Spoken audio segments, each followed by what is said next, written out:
final mission to save mankind has failed. The 70-mile-wide asteroid known as Matilda Is set to collide with Earth in exactly 3 weeks' time, and we'll be bringing you our countdown to the end of days, along with all your classic rock favorites.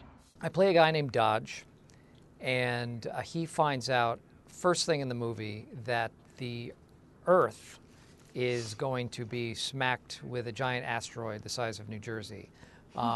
His wife leaves him immediately, and he decides to try to reconnect with his high school sweetheart and find her.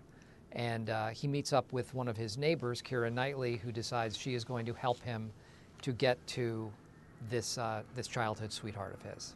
The story is it's about Dodge, sort of everyman who, upon hearing that the asteroid is coming to destroy the Earth in 3 weeks' time, his wife leaves him, and sort of he's left without all the safety nets that he's been used to his whole life. And he, as a man who's sort of now left with no future and certainly never been living in the present, he decides to go and chase the past, and he decides to go in search of his high school sweetheart. And his neighbor, Penny, played by Keira Knightley, she's someone who's sort of lived life more to the fullest and yet still has some regrets and wants to find her family. And so the two of them have their sort of respective journeys, and they set out on the road together and meet a bunch of weirdos along the way.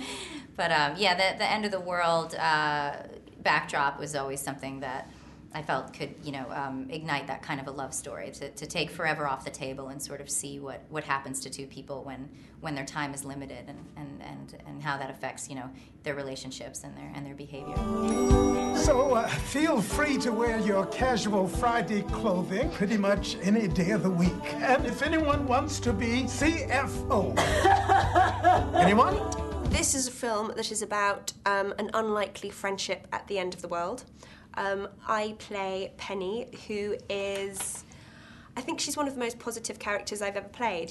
She's certainly at a time of her life when everything is kind of changing and she doesn't quite know where she's meant to be or who she's meant to be with, which I think is probably a place that a lot of kind of people in their mid to late 20s find themselves.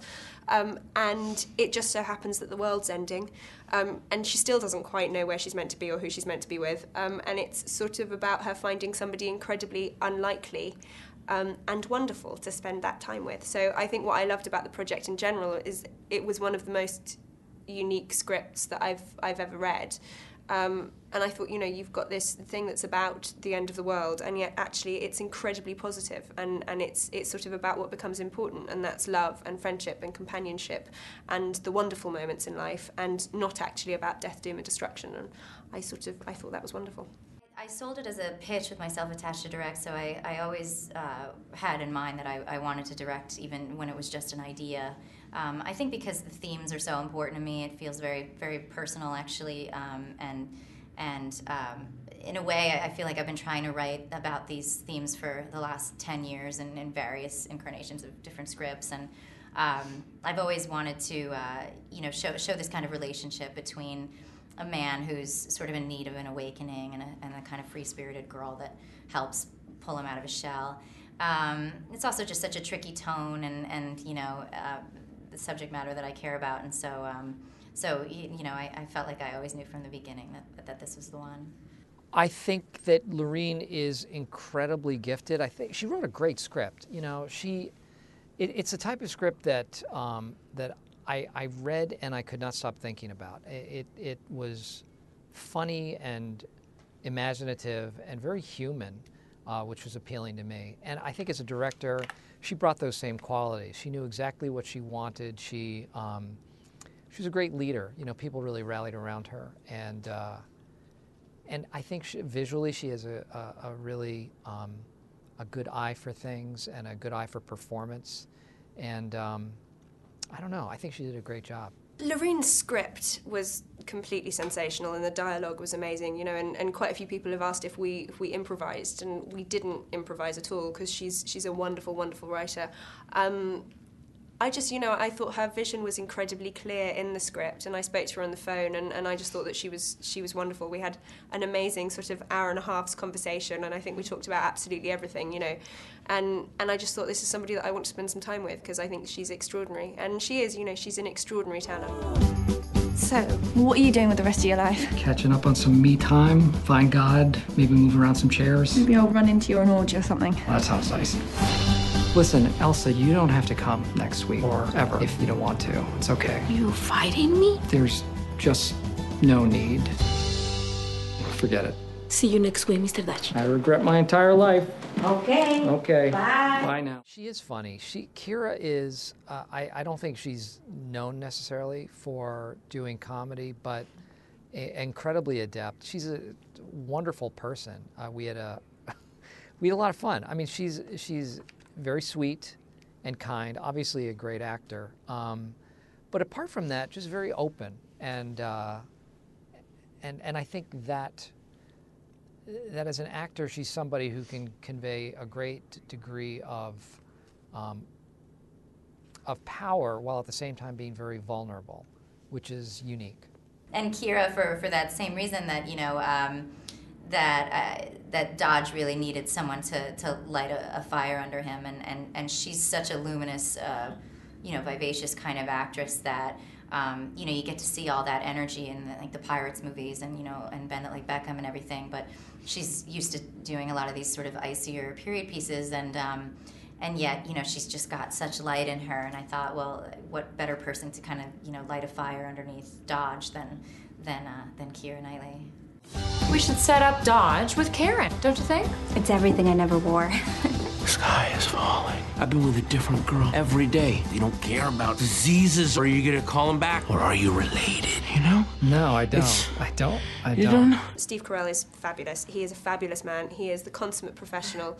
I've done a lot of tragedy, a lot of drama. I haven't done a lot of comedy, and watching him and his timing and his physical comedy is amazing. And particularly in this, where he's playing a character who is quite dark and quite down, and it's not this kind of the wacky kind of broad comedy. It's very, very subtle, and he's wonderful at finding those comic moments even in the most tragic ones. Steve Carell, he really is one of those rare comedic actors who portrays so much tragedy in his work, and he's able to combine those two worlds so beautifully himself. In almost everything he's done, but you can really see it in Michael Scott in The Office. There's so much sort of tragedy behind his smile, and also he's an everyman, but he's such a man, and he's not a man child like so many sort of comedic actors, I think, in his world, and so he just seemed like such a perfect fit for it, because you care about him so much, you have so much sympathy for him, and you just kind of want him to be happy. Hello? You okay? No! I'm never gonna see my family again. Would you like to come in? I won't steal anything if you don't kill me. Agreed.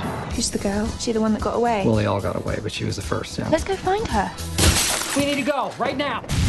If you drive me to where I need to go, I can get you to your family. I think summer movies are normally only blockbusters, so I think what's wonderful about this is that you're taking a subject that there's certainly been a lot of blockbusters made about, and looking at it from a completely different perspective. So it's very different from the average summer movie, and definitely very different than any movie I've seen about this subject matter. I'd like to think that it's certainly about epic times, and there is that sort of huge backdrop, but I really liked exploring on a human level and a personal level, and so I like to think that it's sort of a summer movie with an indie movie inside of it, and if nothing else, I'd love for people to walk away thinking about their own lives and being reflective and sort of thinking about what it is that they would do, and how they spend their time, and what it is that they're on the path towards, hopefully happiness. It's not your run-of-the-mill apocalypse movie. It's something a little bit different. It's if you haven't seen a comedic movie about the apocalypse, this would be the one. It's you know what? It's, I think, very funny. It's sweet. It's a story about human beings, and I think ultimately it's very uplifting. That's what I like about it.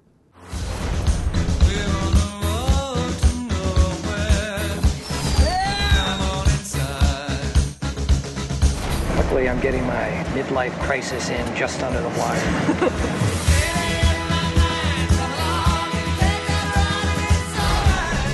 Hi, welcome to Frenzies, where everyone's your friend. I can't believe you guys are still open. And do you know what? It's his birthday today. Why didn't you tell me that?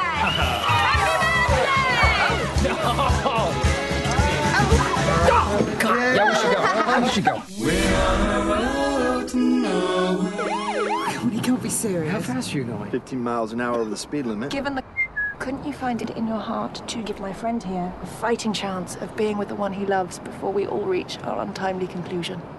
No.